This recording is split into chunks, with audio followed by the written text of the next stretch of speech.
Cú là theo chả. Cô tới đi này thằng có chỉ tụ cô. Cái chuyện thầu cú chỉ xé đồ có lo.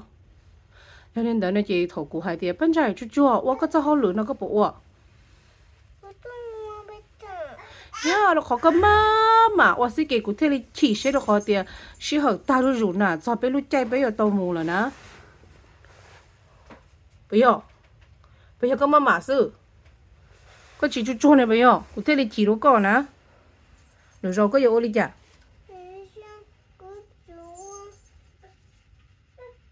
Cô chú chúa. Ok, cô chẳng lúc có. Cô tới chỉ đến đâu thế là cô chỉ mấy sao. Có bà chẳng chỉ xe rồi. Có trong xe rồi. Cái luôn gì, lòng xe cái luôn gì. Hugs. Cô chẳng lúc có. Sao chỉ xe cô chẳng lúc ban trái đến đâu đi.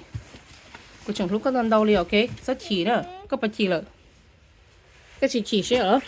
Đi rồi luôn gì chỉ xe rồi, luôn gì. Cái bị chỉ rồi, cô hai đứa cô chỉ rồi. Cái chị Chị rồi.